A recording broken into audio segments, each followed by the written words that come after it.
If you are not focusing on optimizing above the fold, which is the very first section that a user sees when they land on your store, you are probably losing out on thousands, depending on the size of your business, potentially millions of dollars a year in sales. So in today's video, I'm going to explain why it's so important and show you some real-time data to help you better understand what customers are doing on your store. What's going on, everyone? It's Spencer here, and if you're new to the channel, I run a growth-focused agency by the name of Easy A Media. At our agency, we help accelerate the growth of brands looking to get to 8 figures and beyond, and a big part of how we do that is by optimizing above the fold. Now, whether you've heard this term before, your above the fold is basically the first impression that you make to users on your store. Whether you're sending them to a homepage, a collection page, product page, or landing page, your above the fold is the very first thing that 100% of people will see. So it's probably a pretty good idea to have it optimized. So like I mentioned in the beginning, I'm actually going to be going through and talking about the importance of above the fold, showing you some examples, giving you some real-time data from page to page, explaining the importance of it based on your specific industries, and then if you stick all the way to the end, giving you some tips to help you optimize it further and ultimately increase your conversion rate, potentially your average order value, and ultimately your sales. Let's go ahead and dive in. All right, so as you can see, we're now looking at the screen, and the first area that we're going to be talking about is probably the most important thing, which is making sure that your website and your above the fold is congruent with the messaging that you have out in your ads or in your PR and everywhere else, okay? And the reason why is because if someone clicks an ad for a specific reason and they go to a page and it's not really aligned with what they clicked that ad for, they're going to click off. If you're wondering what we're looking at, we're actually looking at a sneak peek of our new website where we're talking about what I'm talking about right now, which is first to last click optimization. But with that said, the reason why I pull this up is because this just emphasizes my very first point of why above the fold is so crucial. It's because as you can see here in this Us First Theme style ad that we're running, the reason why it is working so well, or part of the reason why it's working so well, is because we're talking about this, cheap plastic tank, eyesore in your home, only one setting, mold and bacteria breeding ground, and we say CarePod is none of that. And when someone clicks this ad and they then land on our landing page where it says cleaner, healthier, error doctor approved, you can see how this above the fold is going to have a bit of a wow factor compared to, if we didn't have that same kind of congruency. It's basically aligning with what they clicked the ad for in the first place, because that's what we're talking about, so we need to back it up. And at the end of the day, when someone lands on your website, they have two options: to click or not to click. And your ability to optimize and influence them to click and want to learn more or actually go and shop is going to come down to how well you can optimize your above fold. Now, what we're going to do to emphasize the importance of above the fold even more is we're actually going to jump into heatmap.com, which huge shout out to Dylan Ender. If for whatever reason you're watching this, I love you, buddy, and you're savage. And if you guys are not using heatmap.com, make sure you go use heatmap.com. I have a video coming soon, more in depth about how we're leveraging heatmap.com and why it's actually like the best tool for you to scale in 2024 and beyond. But rant aside, what I'm going to show you here is actually an example of how scroll fatigue plays such a big impact. So as you can see here, we will notice across different pages that scroll fatigue kind of hits a little bit different. So one thing that I want to talk about on the homepage is that typically you will get people that are a little bit more curious. But if your above the fold does not capture their attention, they will still bounce. And so it's so important that you make sure you capture people's attention. But as you can see, looking at just this above the fold section here, we have about 92% of our visitors still with us. If we just do one scroll and just get past basically these first two sections, you'll notice that we're now at 62% of people. So we've already lost 40% of people before, like we're one scroll down, like we're really not that far down. And as we scroll a little bit further past all of these sections right here, you'll notice that we are now at 49%. So as you can imagine, just something as simple as making sure your above the fold is actually engaging, you've really got to make sure that you're dialing in all this information and leveraging this space correctly. And of course, with heatmap.com as well, we can of course see where people are clicking. Now, two of the most popular areas that people are going to click on your above the fold is going to be your menu. So what we see a lot of times is even if you put a bunch of attention into your, getting your CTA above the fold, or these little sub CTAs that our team likes to put in there, which If you wait until the end, I'll actually get to some of our best practices when it comes to optimizing the above the fold, so don't click off yet. Optimizing the menu is also one of the best things that you can do, or if you actually want to test on your direct response landing pages where you're sending specific ad traffic for specific products, you can also try removing the menu, as sometimes that is going to have a big impact, because if someone clicks the menu and they realize that or for example, there is no menu, they're forced to go down the page, right? So in that instance, if you want to try, don't do this on your homepage, on some of your direct response landing pages. If you want to try hiding the menu, we've sometimes seen that actually have a really good increase in conversion rates as well. But as always, make sure that you split test. Now, obviously we just talked about the homepage, but the next page that I want to jump into, which is probably the most popular, is going to be the product page. And I'm telling you, so many people, and I'll put my hands up and let you know that I used to optimize our product pages like crazy. And you'll notice on some of our older sites, we go so hard on putting all of these extra little elements and all these little flares on the page. But as you can see, we haven't even gotten to the reviews. We're at 2.8% by the time we actually reach reviews here. So with that said, if you actually look at this, before we even get to the overview, we're actually already at 43% of people missing. Now, in this instance, this product is actually now back in stock, so we're collecting more data on this. But what I really want to talk about here is the importance of above the fold on your product page is where this honestly is it is the most important. So when it comes to optimizing your product pages, you really need to make sure that you're paying close attention above the fold and that you're getting crucial information there. And again, if you stick around to the end, I'm going to give you all of the best practices that we preach about. But with that said, on the product page side of things, above the fold is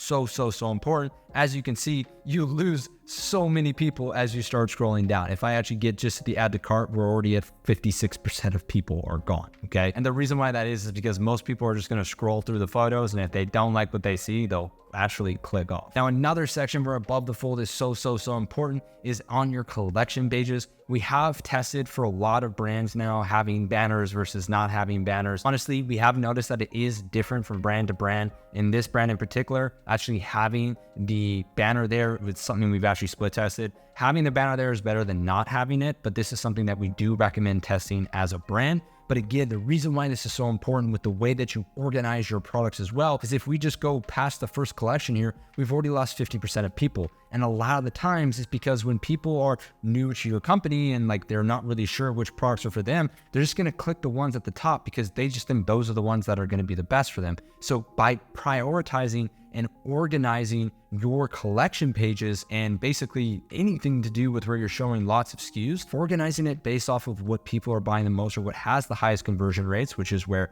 heatmap.com becomes absolutely crucial. It's going to ultimately help you optimize your above the fold and make sure that you're getting the best products the highest on page. One other thing that I want to note as well is that when it comes to your industry, you also really have to understand that as well. For example, when it comes to fashion brands, we've seen collection pages where people scroll all the way down to the bottom. There's 75% of people that scroll all the way down to the bottom because they're browsing through styles and they want to see all the different styles that you have to offer. But when it comes to their product pages or the collection pages, literally within one scroll, you'll lose 90% of people. Or for example, if we're looking at a company that sells tech products, obviously there's a little bit more to learn about this product, and so we will sometimes see a little bit deeper scroll rates on these product pages. But at the end of the day, it's really important to understand how sophisticated your market is and ultimately who you're selling to and how they behave. And so by having a tool like heatmap.com to actually be able to see where they're clicking, how far they're scrolling, and all that good stuff, it's going to help you better understand where you need to ultimately optimize. And now, one final thing that I do want to note is that we always see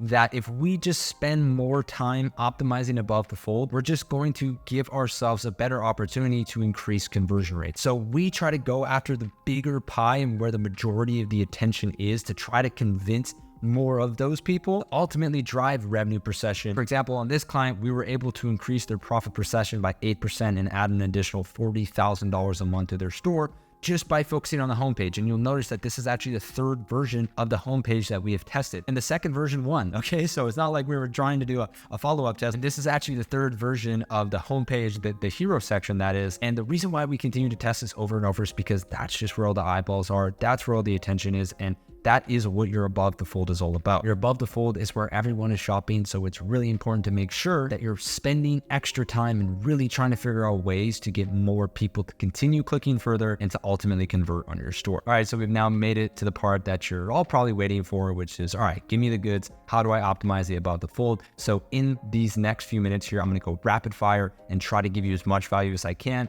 on those 3 pages that I just talked about of the homepage, collection page, and product page. Let's go. So the number one thing that I always tell brands to do is make sure you check your announcement bar and your menu. We see so many times there's brands with just like this unnecessarily big announcement bar and this unnecessarily big menu because they have this massive logo. And to be honest, I'm going against my best practice here because we actually have a 2-line announcement bar. We're actually in the process of changing this. This should just be 1 line. And the reason why that is I'm going to show you an example here of a client that we did an easy win for, which by the way, if you're a brand doing over $100,000 a month and you want an easy win, you can book a call with me down below and we'll do one for you for free. With that said, in this scenario, you can see there's just massive amounts of announcement bars and this really big menu and there's a lot of white space. You're just not using space effectively. So clean it up. Make sure that your announcement bar and your menu are tight because it gives you a lot more space to actually sell your product. Then as you can see here, we have social proof. Social proof is crucial. And what we always recommend brands to do is just combine your social proof. Look at how many products you've actually sold, and then you can use that as one of your big numbers. We typically recommend using some kind of odd number rather than just like 10,000 or 15,000.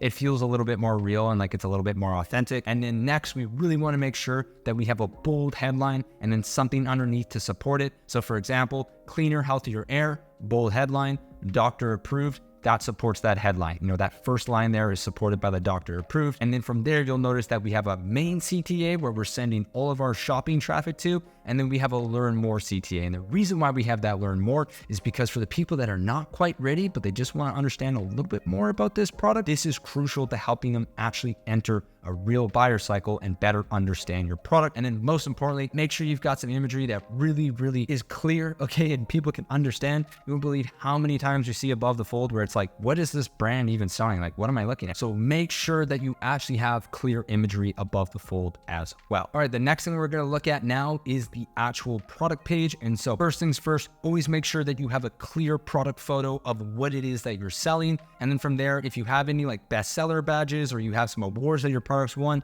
make sure you get those in there as well because it just builds automatic social proof and automatic credibility. Make sure you have great carousel images, okay? This is how people shop on product pages. They shop horizontally. They do not shop vertically. So make sure that these images are dialed in and they're ordered in a way that is actually optimal, okay? So if, for example, this client, one of their big selling points is that you can see the heat on the dryer. So that's why we have that in the second category. And if you actually use a tool like heatmap.com, you'll be able to see which images are producing the best. If you have my next recommendation, which is these product thumbnails. We actually never used to leverage product thumbnails, but I'm telling you, this is just a small little addition that will definitely, I mean, for every brand that we've tested this, I mean, it's not 100% guaranteed, but for every single brand that we've tested product thumbnails for, they have worked every single time. What I highly, highly recommend getting product thumbnails is it makes it easier for the user to see the product and actually click through your images. The next thing is making sure that you have a clear price. Right here, you can see that we're saying $239.99 plus free shipping, but we have a special offer to save an additional $48 at checkout. And if you're wondering why we're doing that, it's because Amazon drives us crazy. But anyway, that's another story. Another thing that's very, very important is making sure you have a clear product title, okay?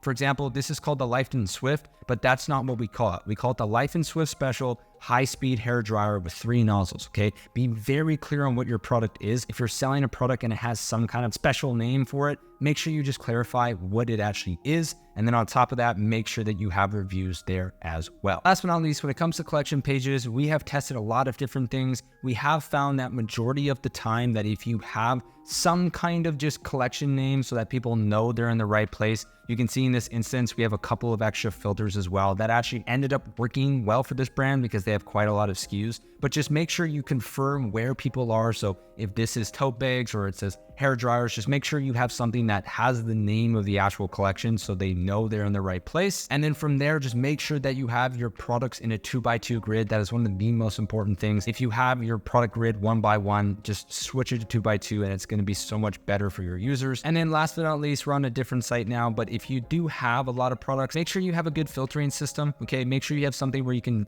sort by featured or best selling or price low to high. Obviously, style is a good one to have. If you have a lot of colors, have something having to do with colors. You'll notice this brand actually does a really good job of saying like, hey, these are new arrivals. Little pieces like this on your collection page definitely can help. But with that said, that is my top recommendations for your collection page. So with all that put together, hopefully you now have some areas for you to go and improve on your website. And these are things that we typically recommend to test, but some of them, you can probably just execute. So for example, if you have a big clunky menu, shrink it down a little bit, just reorganize it so it's a little bit more cleaner, get that CTA above the fold, make sure your headline is clear, make sure your product imagery is clear. All those little things will add up, and they are what will make a very big difference when it comes to your conversion rate, average order value, and your end-to-end customer journey. Well, if you made it all the way to the end, thank you so much for taking the time to watch this week's video. All I ask at the end of each video is that if you enjoyed, to just click the share button down below and send it to someone else who you also think could get value. And as always, if you happen to be a multiple 6 or 7 figure Shopify brand looking to scale to 8 figures and beyond, I'd highly encourage you to grab a time with me down below. And if you're not ready to work with a full growth agency, I also do have some free trainings in my free Skool community, so there is a link down below to that as well. All that said, thank you so much for taking the time to watch this video once again, and I'll see you next week.